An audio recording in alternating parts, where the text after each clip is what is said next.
quelques heures à peine après la déclaration du président des États-Unis d'Amérique, parce que l'heure est grave. Je prends note de la décision du président américain de se désengager de l'accord de Paris sur le climat. Je respecte cette décision souveraine, mais je la regrette. Et je considère qu'il commet là une erreur pour les intérêts de son pays et de son peuple, et une faute pour l'avenir de notre planète. Je viens un instant d'échanger avec le président Trump et j'ai eu l'occasion de lui en faire part. Le changement climatique est l'un des grands défis de notre temps. Ce qui paraissait encore pouvoir être discuté il y a quelques années s'impose désormais à nous tous, avec une grande évidence. La biodiversité est menacée. Le dérèglement climatique affame plusieurs continents, dévaste certaines régions, chasse des habitants de leur patrie. En France même, nous observons chaque année les conséquences de ce dérèglement. Si nous ne faisons rien, nos enfants connaîtront un monde fait de migration, de guerres, de pénuries, de disparition d'archipels et de villes côtières causées par ces évolutions. Cela a déjà commencé.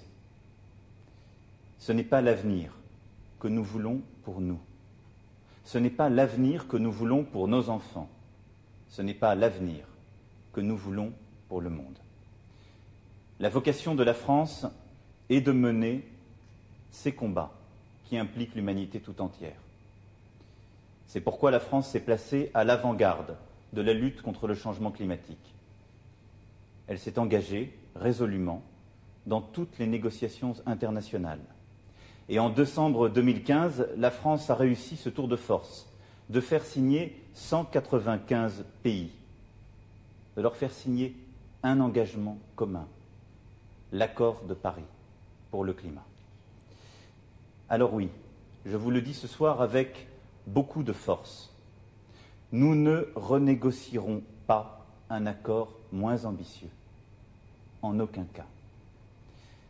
La France ce soir appelle l'ensemble des pays signataires à demeurer dans le cadre de l'accord de Paris, à rester à la hauteur des responsabilités qui sont les nôtres et à ne rien céder. Je veux ce soir dire aux États-Unis, la France croit en vous. Le monde croit en vous. Je sais que vous êtes une très grande nation, que les États-Unis ont été fondés pour faire triompher la liberté, la vérité, la raison, partout contre l'ignorance et l'obscurité. Mais ne vous trompez pas. Sur le climat, il n'y a pas de plan B, car il n'y a pas de planète B. Alors oui, nous continuerons. À tous les scientifiques, ingénieurs, entrepreneurs, citoyens engagés, que la décision du président des États-Unis a déçus, je veux dire ceci. Vous trouverez dans la France une seconde patrie. Je vous lance un appel. Venez travailler ici, avec nous, travailler sur des solutions concrètes pour le climat. Ce soir, les États-Unis ont tourné le dos au monde, mais la France ne tournera pas le dos aux Américains. Je vous assure, mes chers compatriotes, et vous qui m'écoutez où que vous soyez dans le monde, la France n'abandonnera pas le combat. Bien entendu, nous aurions préféré livrer cette bataille aux côtés des États-Unis d'Amérique, car ce sont nos alliés et ils resteront nos alliés en matière de lutte contre le terrorisme, sur nombre de sujets de défense, de sécurité, sur nombre de sujets industriels et économiques. Mais il en est ainsi. La porte n'est pas fermée. Elle ne le sera jamais à cette nation à laquelle nous devons tant. Mais nous sommes encore nombreux à conserver notre détermination.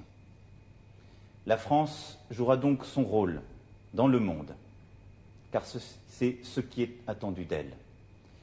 Dès ce soir, avec l'Allemagne et l'Italie, nous avons tenu à réaffirmer notre engagement pour l'accord de Paris. Je me suis entretenu il y a quelques instants avec la chancelière d'Allemagne. Nous prendrons ensemble, dans les prochains jours, des initiatives fortes allant en ce sens. Samedi, je verrai le Premier ministre indien à Paris et m'entretiendrai sur ce sujet avec lui. Et dans les prochains jours, je parlerai aux principaux décideurs pour m'assurer de leur engagement.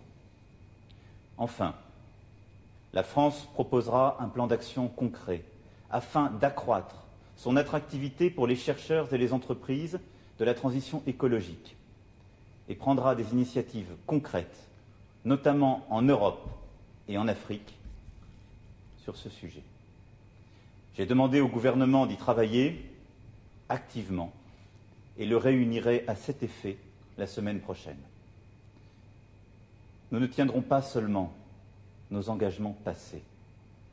Dès ce soir, la France se doit d'être plus ambitieuse encore pour l'avenir, pour notre avenir. Vive la République, vive la France.